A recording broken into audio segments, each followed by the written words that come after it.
ونصلي على رسوله الكريم. So we were discussing this Messiah that the breakers, the nawaqis of wudu is if any najasat is expelled from the body, right? Then that will break the wudu. So read the new text, inshallah.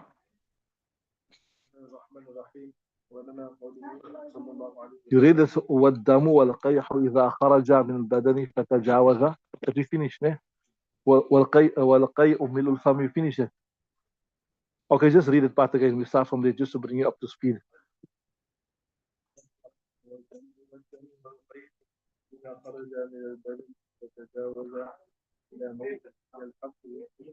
Can you explain it?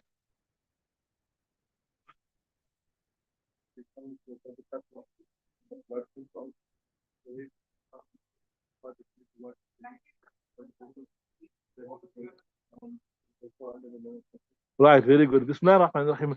والدم والقيح إذا خرج من البدن فتجاوز إلى موضع يلحق بالتطهير. So what he's saying there is this, yeah?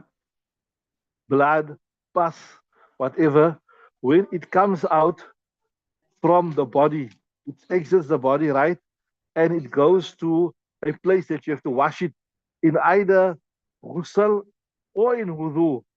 Then your wudu breaks. Like I tell you, as long as the blood remains in the mouth of the wound, wudu will not break. And if you look at it, this is similar to the masla of najasat.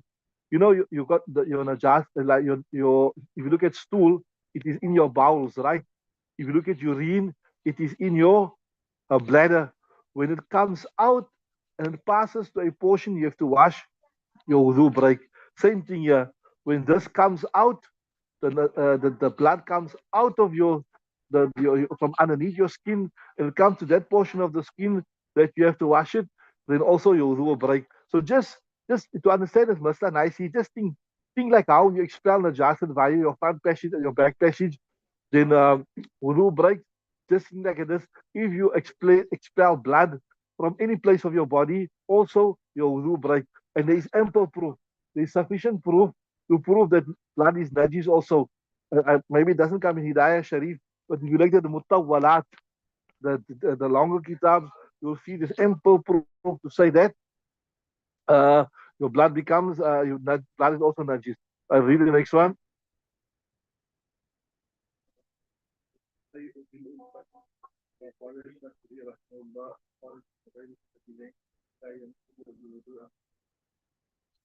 Right. The next one, he says here, Bismillah ar-Rahman ar-Rahim, وَالْقَيْءُ مِلْءُ الْفَمِ, to vomit a mouthful as well. So if you vomit lesser than a mouthful, your wudu does not break, right? See there, وَالْقَيْءُ مِلْءُ الْفَمِ, it must be a mouthful. And what is a mouthful? I told you a mouthful is that where you cannot contain it. It comes so much that you cannot contain it. You cannot contain it, right? Read the next ibarat. So that much will break your wudu, and that much will also be najis. If you vomit lesser than that, it will not break your wudu, and it will not be najis. Carry on.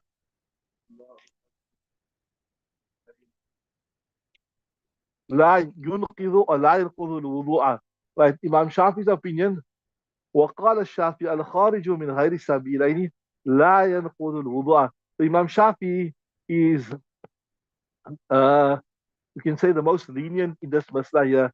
He's saying that the only time you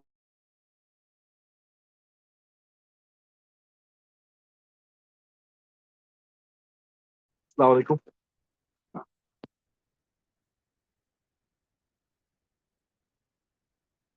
Are we on track?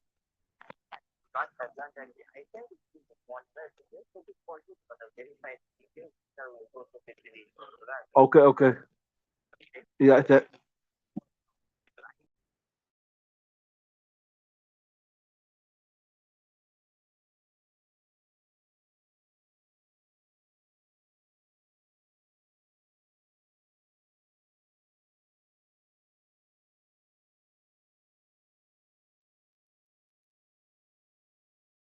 most lenient. They say only things that comes from the. So that would mean vomiting at all doesn't break wudu. Am I right or wrong? That would mean um, bleeding from the wound or bleeding or even vomiting blood also wouldn't break wudu, right? Or in the Hanafi method of your eye, and while your eye is paining also, then that will break wudu. So according to Shafi method, that wouldn't nullify the wudu as well, right? So understood, right? The Imam Shafi says only that which comes from the front passage or the back passage. Will read the next Ibarat. Now we're giving our proof. Yeah, this is the Imam Shafi's proof. لما روي عنه السلام قاع فلم يتوضأ. It says once Nabi sallallahu alayhi wasallam he vomited and he did not make wudu. So that's their proof to say wudu is not nullified, right? Read, you understood that? What's their reasoning? So our answers could be several. Maybe it was a little vomit because we also say little vomit doesn't break. Or another answer we could say, maybe if you never make wudu that minute, you could have made wudu at a later stage, right? Several answers. But anyway, read the next one.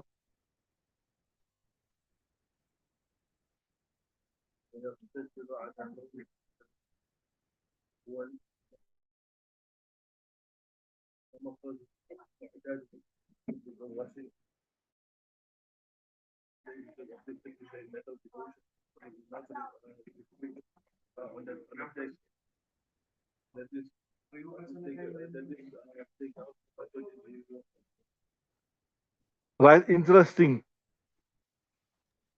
What they're saying here is this here. You see, لأن غسل غير موضع الإصابة أمر تعبدي فيقتصر على مورد الشرع وهو المخرج المعتاد. This is now the logical reason um, this is the logical reason of Imam Shafi. ولأن غسل غير موضع الإصابة أمر تعبدي فيقتصر على مورد الشرع وهو المخرج المعتاد. Imam Shafi saying, look here, see, listen nicely here. When you make wudu, right? Then when you make wudu, that comes out from your back passage or front passage, right? You wash your four limbs. What you do? You wash your four limbs. Now, washing your four limbs, when dirt comes out from, it's an illogical thing. What is it? So when something is illogical, you just accept it as it is. You don't further extrapolate on it. So he's saying, look here, uh, urine coming out, stool coming out, etc., is an illogical thing, right? So we come out, the stool come out, you must make wudu. We won't further extend that to when blood come out, when pus come out, etc. So I told you there's a principle, ما لا يدرك بالقياس يختصر على موضعه, understood? ولأن غسل موضع الإصابة, if you look, washing, لأن غسل موضع الإصابة أمر تعبدي, right? Right?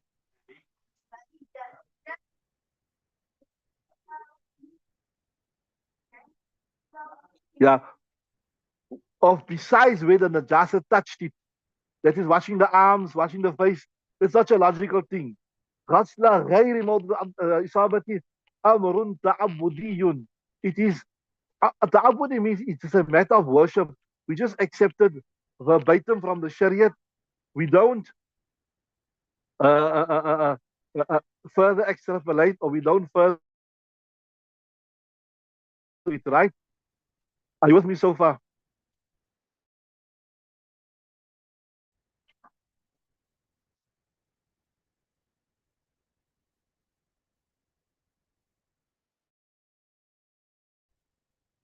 فيقتصر على وهو المخرج المعتاد, and the logical thing is you must watch the place where the najat will come out. So Imam Shafi gave you two proofs. We're going to answer both proofs. One is that that Nabi made wudu, vomited, and he didn't make wudu. And the second one was that Nabi Sallallahu that to wash the limbs is not a logical thing. The logical thing is you should wash where the najasa came out. So this is not something which is logical. So it must be restricted to the places which Sharia explicitly mentioned, which is the expelling of urine and expelling of stool. Are you with me? Read the next ibarat. Right. First proof. Our first proof to show that no, that wudu is not only from what najasa that comes out from the front passage or back passage. وَلَنَا قَوْلِ الْوُضُوءُ مِنْ كُلِّ دَمٍ سَائِلٍ. Nabi Sallallahu said that wudu is from every flowing blood. So that means if blood flows from your body, and you see in the Quran, Allah says, "Oh, dama masfuha," blood that has been shed. So this, so and in there, Allah Ta'ala says that the blood that has been shed is najis blood. So that shows you if the najis blood being expelled from the body means the wudu breaks. Are you with me? So that's clear. وَلَنَا قَوْلُ السَّلَامِ الْوُضُوءُ مِنْ كُلٍ دَمٍ سَائِلٍ. That wudu is from every flowing blood. Read next one. Oh, ra'ufa. You don't have ra'ufa?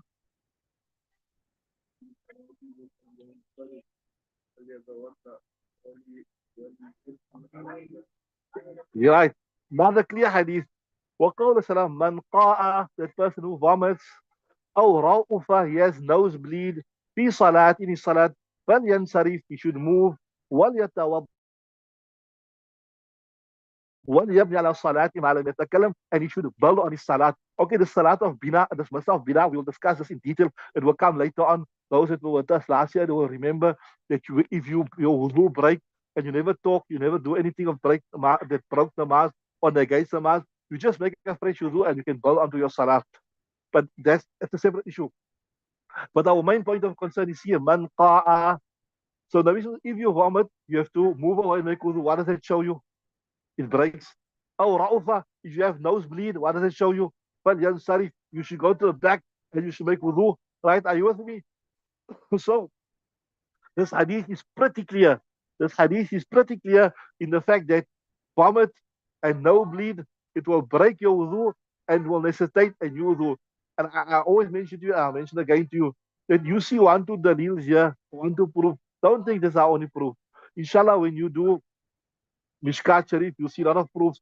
When you come from the hadith books, the hadith book that concentrate a lot on fiqh is Tirmidhi Sharif. Inshallah, when you come to Tirmidhi Sharif, you see in the hadith, you see all the Hanafi proofs, Shafi proofs, all the Mazai proofs. You see a lot of proofs there. So don't see, look at the kitab, hey, we got one proof here, one proof is weak. Or you'll see when you come to the Mutawalat, you see a lot of proofs, inshallah. So, but anyway, there we got clear proof. Right, carry on. Read the next one.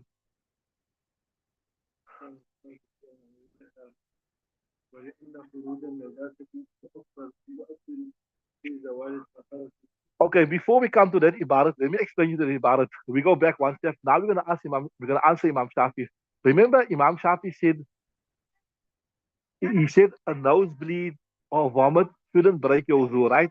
And what was his reasoning? His reasoning was this, look here, the Quran and Hadith is clear that when you expel najasat from the front passage and the back passage, your wuzu breaks.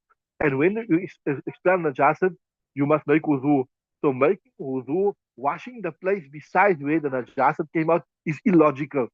It doesn't make sense, right? So when something doesn't make sense, you restrict it to those places where the Sharia has mentioned it. Remember his reasoning. So we're going to break this thing further down. We're going to say, look here, ولأن خروج النجاسة مؤثرة في زوال الطهارة. Let's break it down. Let's say there's two aspects to the whole thing. One is, when does your wudu break and what must you do in response to the breaking of wudu? So we say, look here, if you look at the first part, that when najasat come out of your body, your wudu break, that is totally logical. See, if you urinate, najasat came out of your body, so you must make wudu, right? When you pass something from the back passage, you have to make wudu. That's totally logical. If you bled and blood flowed out, wudu break. That's totally logical because also najasat came out of your body. If you, yeah, they mentioned in the kitab, it's not mentioned here in the Shara, but it's mentioned in the kitab Hidaayah Sharif there. That why, interesting point is not mentioned, but remember this. Why does a mouthful of vomit break your fast, but not lesser. This is mentioned in the kitab. From a medical point of view, I can't bear you out, but it's mentioned in the kitab. You see that the digestive juices, the juices is in the bottom of your stomach, right? So when you vomit a mouthful, that means you're vomiting from the bottom of your stomach. And if you're vomiting from the bottom of your stomach, you're expelling najasa from the body. That is why. But when you vomit a little, it is just from the top of your stomach. So it doesn't have that najasa, digestive juices with it. Are you with me? Right? I told you this is what the kitab is. Now, from a medical point of view, I'm not sure, but this is the understanding of the fuqaha. So I'll repeat that. Why does a mouthful of vomit break your fast? Sorry, break. Okay, that also can be later. Break your wudu, but not a mouthful. When you vomit a mouthful, then yeah, it comes from the bottom. You can say the pit of your stomach, and it's filled with the najis, what you call it, right? So that's why the break. There's another reason here. They say, look here. If you look at your mouth, when your mouth is open, it's like the external of your body. You know, if somebody yawn a lot, you say, hey, I can see what you had for breakfast. Guy yawn like that. So I don't want to, in school, the teacher, hey, don't show me what you had for breakfast. Like if you yawn loud and you don't put your mouth, the teacher says, I don't want to know what you had for breakfast. Put your hand in front of your mouth if you yawn. So this is another deep point mentioned in Sharia. See the mouth, it has two haysiyyats. If my mouth is closed, it's like the inside of my body, right? If my mouth is open, it's like the outside of my body, right? So normally when you listen nicely, when you vomit a mouthful, your mouth goes open. You see you gagging, your mouth is open. So like that, now what is that? That is the external of your body. So it's like something that came from the inside of your body to the outside of your body. And we know when a najasat comes from the inside to your body to the outside of your body, what happens? Your wudu break. So listen now, we break Imam Shafi. We say in the first part that when the najasat come out of your body, that is 100% logical. And that is where we're only going. Here's the second part, that when the najasat come out of your body, you have to wash your hands, your face, your feet, and make massage. That is illogical. But we are not extrapolating on that part. We are only extrapolating on the first part, which is 100% congruent with logic.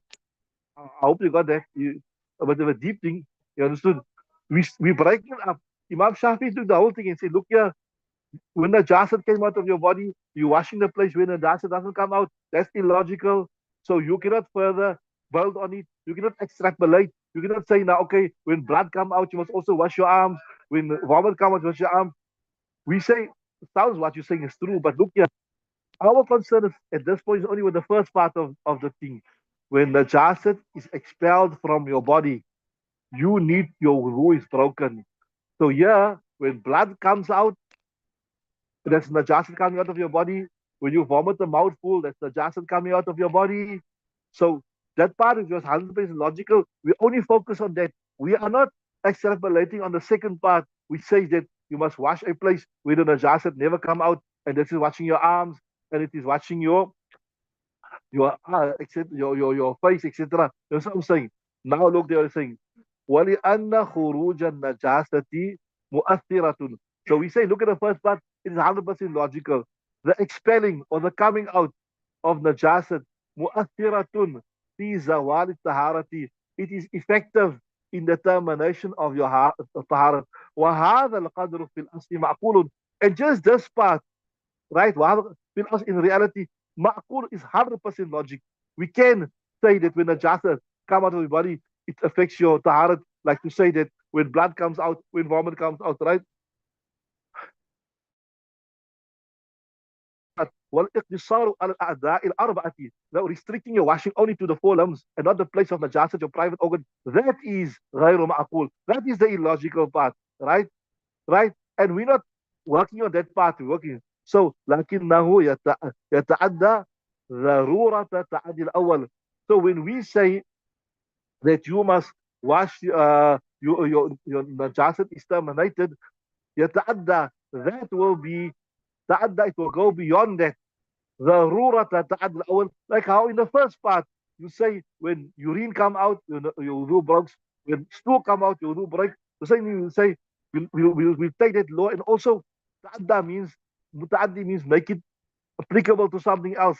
So if we say يتعدى ضرورة تعدي الأول, like how the first one we could, like how we said that with the expelling of stool and urine, that you also have to make wudu. So same thing here. We'll say that when blood come out, you have to make wudu. So that the part that we are extending, that is the logical part. It's not the second part or the illogical part. You understood that? So like how we'll say that yes, because, when najasat come out, you have to wash your limbs. So same thing. This is najasat that came out, so you have to wash your limbs. So yata'adda darura ta'adda al-adl. So like how when wudu breaks with the expelling of urine, wudu breaks with expelling stool, we said you have to wash the limbs, which is not logical. So the part that is logical is that when blood comes out, when vomit comes out, you also have to so try to do that part. You understand what I'm saying? Carry on. I hope that's clear.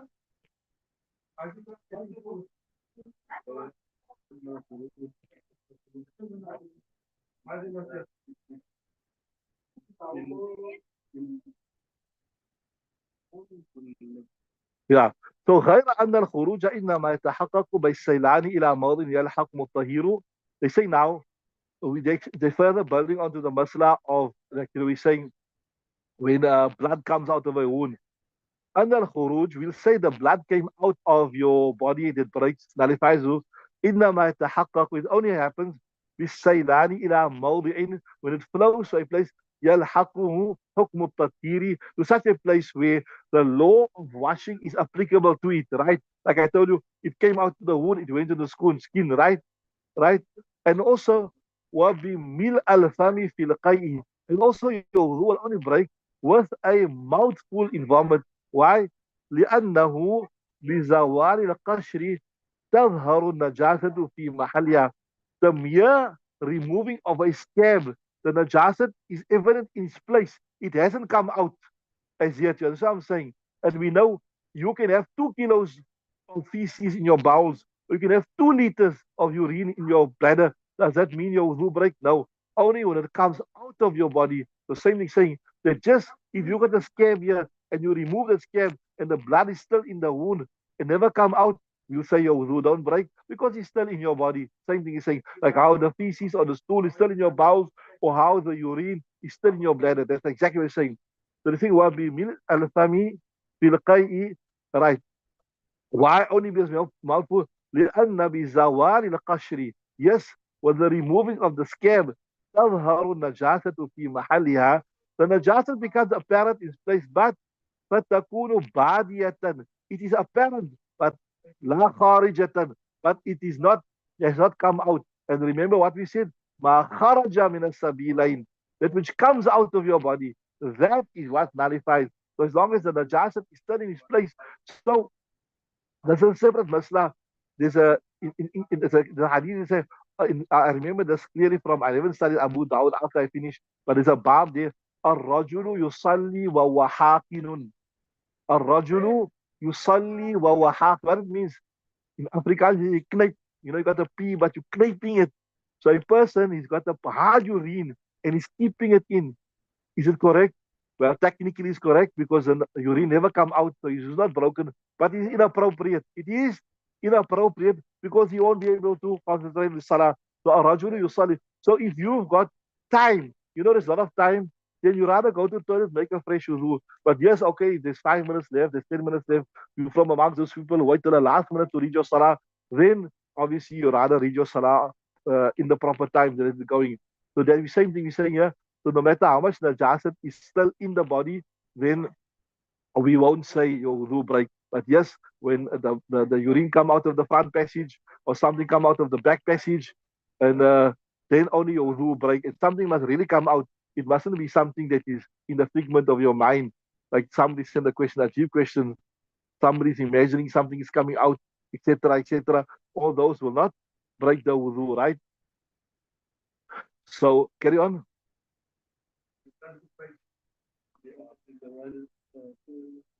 بخلاف السبيلين. ذلك الموضع ليست موضع نجاسة فيستدل الظهور على الانتقال والخلود. Yeah. So contrary to your front passage and your back passage, لأن ذلك الموضع ليس بموضع النجاسة. The passage itself is not a place of najasa. It has come from where? It has come from your bowels, your bowels. فيستدل بظهورها على الانتقال والخروج. So the moment it comes there, we'll say your wudu broke out of your front passage on the back passage. Okay, time is up. We'll stop there, inshallah. She's already 48. We'll continue tomorrow, inshallah. So a bit of a technical discussion there. I tried to explain it in detail. I tried to simplify it. I hope you understood it. Inshallah. Got it? That's